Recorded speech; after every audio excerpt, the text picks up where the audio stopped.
Good morning, good morning. It's Jean Simpson here, people and culture subject matter expert, entrepreneur and CEO of Born Ready Consulting, where I help C-suite leaders, entrepreneurs and business owners around the world to evolve their mindset in today's business landscape. So let's just, there you go. Hey Paul, welcome. Brilliant. Thanks for joining again. Fabulous. So let me just make sure. There we go. So so this morning we've got two topics: psychological safety and well-being, and data literacy and cultural change. So I guess from a psychological safety perspective, where do we start with this? So I wanted to run through kind of for me the kind of let me just change this. I wanted to run through the kind of I've actually got 10 ways. I know I advertise this as 8 practical tips to implement, but I've come up with a couple more. So I've got some ways that we can look at creating psychological safety within a team, and that kind of follows on from some of the things that we were talking about yesterday around future state and talent attraction, and creating that kind of holistic environment where people feel safe, where they feel able to and consulted and able to really kind of participate rather than be dictated to, if you know what I mean. So the kind of top, like I say, let's work our way through. First one, dare to be vulnerable and show fallibility, being able to show your colleagues that it's okay to make mistakes by demonstrating vulnerability and directness. I think if you articulate and you're able, as a team leader or a member of a team, if you're able to kind of articulate that no one is perfect, and you can kind of create that culture where it's okay to make mistakes, be able to show fallibility, and that kind of interpersonal empathy, if you like. So I think that's one way that you can. That's one of our top tips. Second one is to be curious and humble. I think having an open mindset and being curious, having a team where you really do understand the challenges that lie ahead, and are curious to understand and know what others bring, what other people's viewpoints are, and what other people bring to the team. So kind of inclusion in the discussions there, and I think that kind of creates a sense of psychological safety, and allows people to take risks, because I think, or open up and be themselves, I think. Third one, respond productively and forgive mistakes. So it's okay to be disappointed as a leader, but the disappointment may never be so dominant that it can't help you and your team member get back on track and solve the issue at hand. I think here what we're kind of saying is, no one likes messing up, no one likes getting it wrong. But I think the last thing to do as a leader is kind of have that negative attitude towards that. So I think if you can embrace and move that forward as a positive thing, I think that's something, again, creates that kind of feeling of psychological safety, and gets rid of that negative reaction. It's about, focus on the positives, as I've said. If a mistake is caught, can be fixed, and there's something to learn from that experience. Again, I think collectively that gives you that trust that we were talking about yesterday. So that's really good. Fourth one, asking for and giving feedback. So asking for feedback, and how you on how you deliver a message.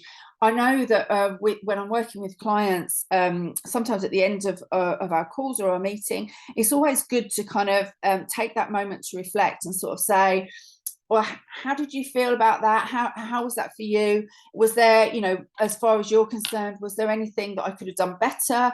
How did some of that make you feel? Have you got any feedback or viewpoint of what could have been done better? So I think that's a really powerful way of creating immediate kind of empathy, reaction, building that trust. Very, it's got to be constructive.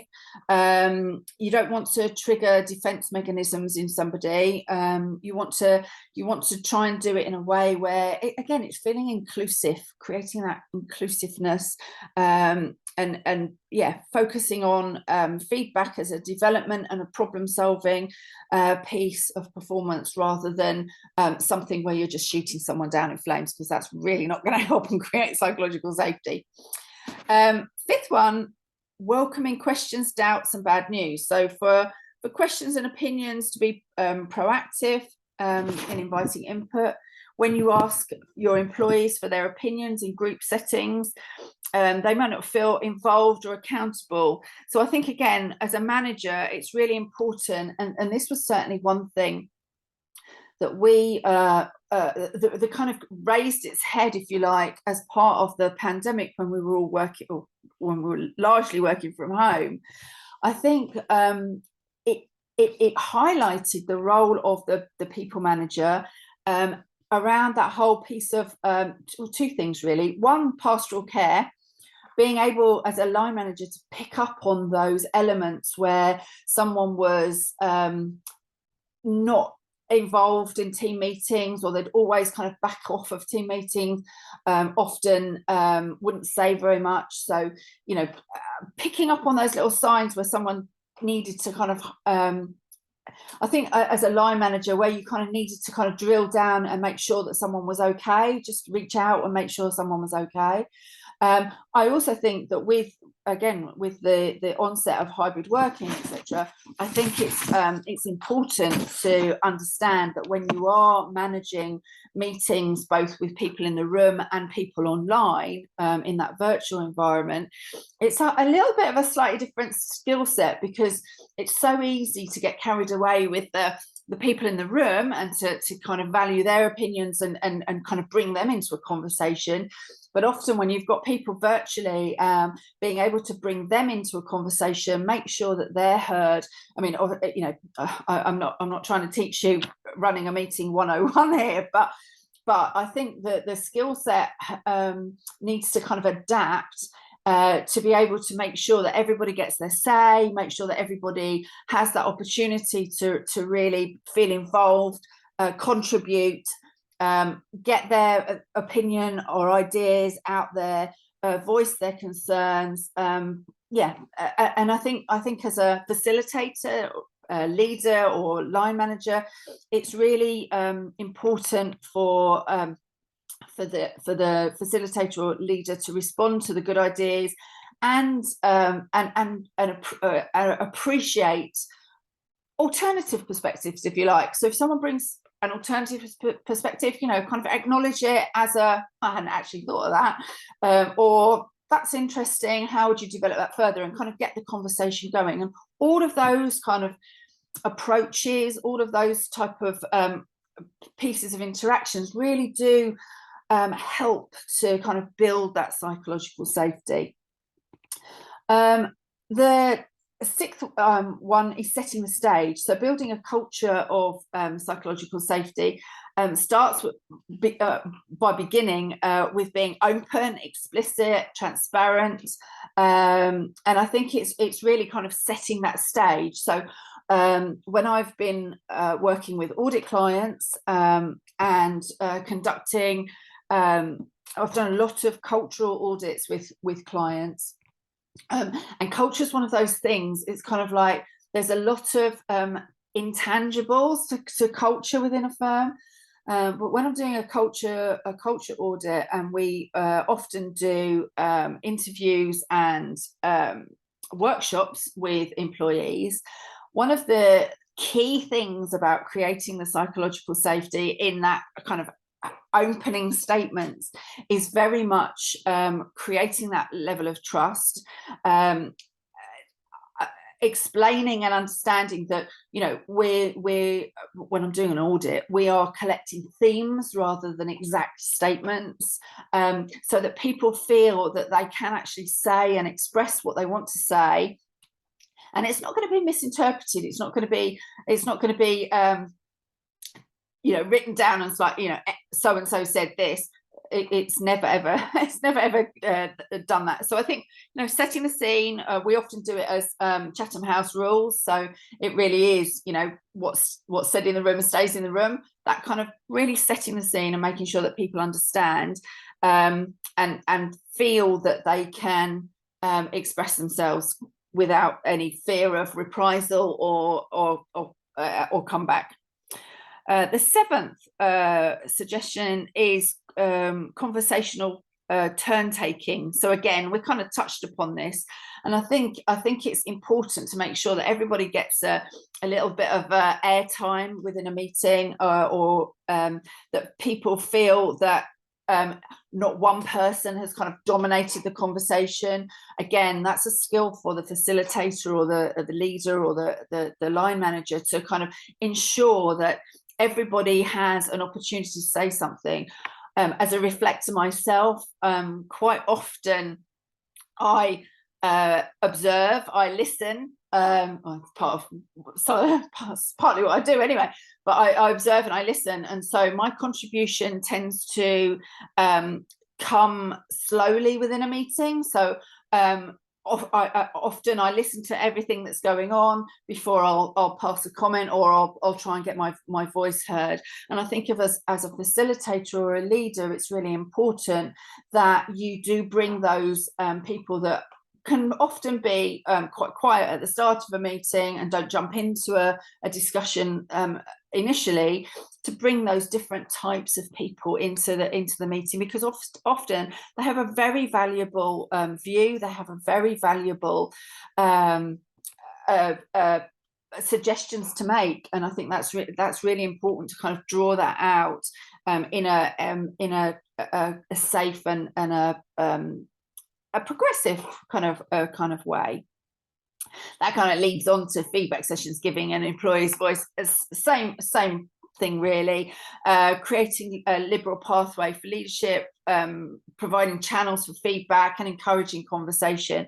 I think upward communication can be vital when you're kind of forcing contemporary, or talking to people within an organization to help them kind of learn and succeed. So I think that's important. And I think by speaking up to those who occupy positions of authority, employers can kind of help challenge the status quo. So going back to what we were talking about yesterday with some of the leadership styles and how they've evolved recently, or certainly post-pandemic, if you like, where it's a lot more collaborative. I think embracing that mindset of actually people do have some really good ideas. As a leader, I haven't got all of the answers. I think it's really important to kind of, gather those viewpoints and kind of shape them, make them of what you will. I think that's a really powerful thing to do. That little mindset shift. Be careful how I say that. Is really important. The ninth one here is empathy training, storytelling. So I'm trying to practice what I'm preaching here. So really kind of like peppering your conversations with some of your own experiences, some of your personal experiences, etc., so that people can really understand and kind of get to know the facilitator and everybody and each person in the room. So kind of giving that really shared experience, kind of really opening yourself up to that, expressing yourself because you're sharing something personal to you, or something like that. And the last thing here on this particular topic is prototype, test and evaluate. So create sessions where employees and leaders kind of prototype behaviours that they want to see themselves in practice. So perhaps set up a meeting and just explain that, at the end of this meeting, what we're going to be doing is sharing everyone's ideas, getting feedback on how it's gone, or whatever. And I think, there's nothing wrong with that. It gives people a kind of, we used to do this back in my HSBC days. Actually, we used to do this a lot, where we'd have a meeting with the marketing and branding team, and at the end of it we would always provide that opportunity to say, on a scale of 1 to 10, how did you think that went? So that's a few ideas and a few things to think about around the kind of psychological safety and well-being. And I think if you embrace that kind of psychological safety, the whole well-being piece comes with it. So I mean, there's well-being is a whole topic on its own, but I think by creating that psychological safety, kind of people feel that they can be themselves, that there's no fear of reprisal, that it kind of helps with people's attitude and feeling of inclusiveness. So there's some positives there with well-being as well. I wanted to also move on to which kind of ties in data literacy and cultural change, and a client I'm actually working with at the moment on data governance, the implementation and embedding of data governance throughout the organisation. It's a really huge change piece, and I think that we touched upon this yesterday in that data is an incredibly powerful asset, and people and data are your two most valuable assets that any organization can have. And I think what I'm trying to do, what I am involved in doing as part of that change piece within the data governance embedding is concerned, is really again, it's creating a mindset shift to appreciate that once you have the data, and there's a whole piece of work which I'm not a data expert, but I do appreciate data, and after all, we've all been working with data for years. I mean, that's nothing new. But the important thing is, what we're trying to create at this particular client is a single source of data.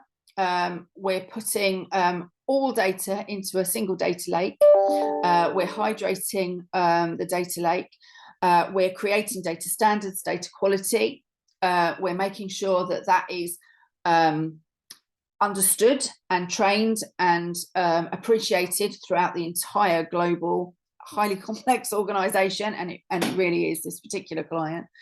But what is involved, what my kind of role is very much on the people and culture side of things.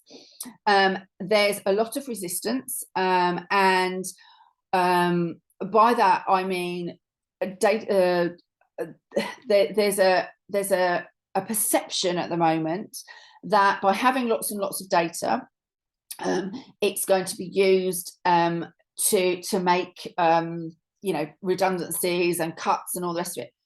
Actually, I'm not in a position to say it is or isn't, but that's not the point of this particular piece of work. The reason it's being done and the reason that it's being put in place is actually incredibly powerful. By having a single source of data, so that everyone knows that this data is true, it's not just hidden on a spreadsheet on someone's hard drive, everyone can access it.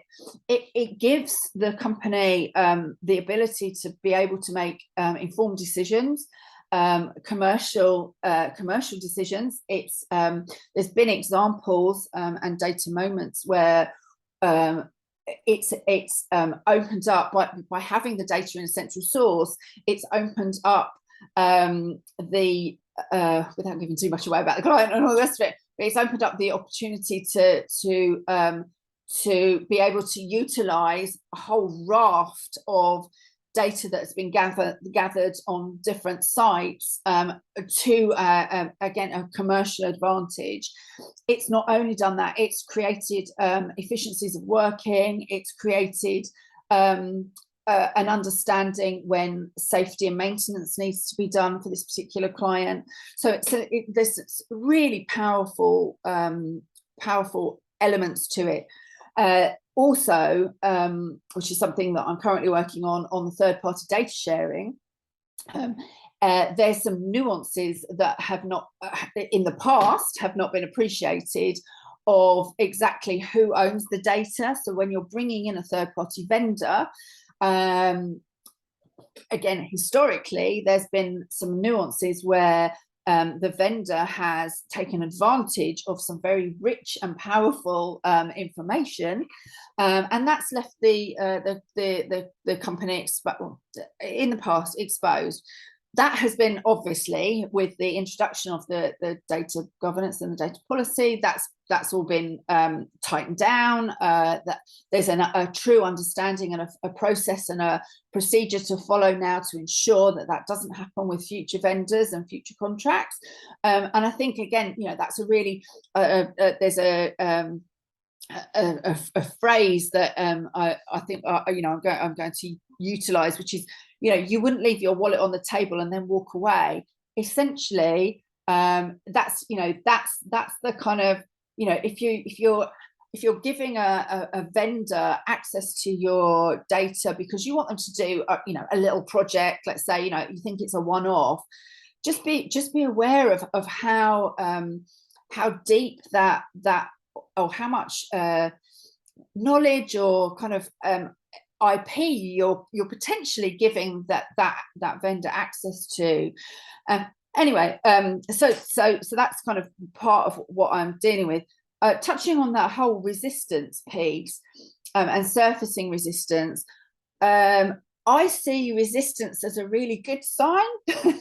And the reason I say that is because part of the natural process of change means that if there's resistance, you're kind of got engagement. So people are pushing back. They're actually listening to what you're saying, and they're listening to the engagement. So I think it's actually to have resistance is actually a positive thing. I think there's kind of 5 ways or 5 off the top of my head ways of handling the resistance. One is surfacing the resistance early. Resistance only becomes problematic when it goes underground and you get all the kind of like the rumors and the people speaking offline about it. I think it's a really positive thing if you can start surfacing the resistance early as part of the change life cycle. Trying to add a feedback loop into communications, making sure that you're gathering information and understanding, what it is that is, obviously touching buttons on people and not just letting it go. Going back to the whole psychological safety piece, second thing is making surfacing resistance safe. So again, psychological safety, if you're looking to kind of open up the resistance, it's really important to ensure that people can feel safe and open up without any feeling of reprisal, and don't shoot the messenger. I think that's a really important point of if someone's bringing up a challenge, robust challenge is positive, so embrace that, take that on board. Third thing, identify non-supporters and try and involve them in key roles. That's a really powerful and a useful way of doing it. Use involvement as a way of managing resistance. So put people into roles where they can help shape, decide, influence a change, and get them involved as part of their kind of daily work, and so that you kind of breaking down that resistance by doing that. Not giving resistance too much airtime. Like I say, it's very positive to take it on board, but don't let that be the 80% noise in the room. Make sure that you effectively manage that, and make sure that you're listening to what's being said, but not focusing on it. And then lastly, fifth thing, explain the change from an audience or an employee perspective. Again, with this particular client, I'm looking to provide communications where not only are we giving updates on the work that's being done within the central kind of program team, but also it's really kind of landing those messages. And I think communications is absolutely the key thing, and it's not just for resistance, but any kind of change embedding, if you like. I think it's really, really important to kind of provide examples where the lived experience comes through. So providing examples of where, you know, the implementation of any change project, whether it's data or otherwise, really comes through. So you really understand from the perspective of the audience reading it, and you kind of slowly see that it's like, ah, now I get it. I use a sporting analogy, sporting analogy in some of my examples about gathering data, and I never realized what those little humps on the backs of the footballers' shirts were until I googled it, basically. Anyway, it turns out that they're little packs, and that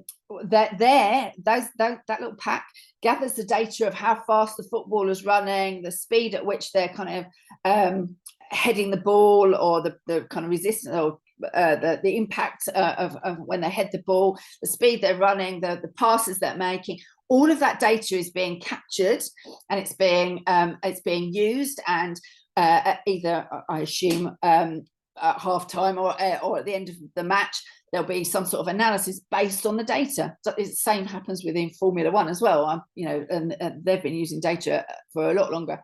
And I think it's really important that, you know, that data is what keeps that player on the pitch. It's what the talent scouts and the managers are using in order to target players for their team.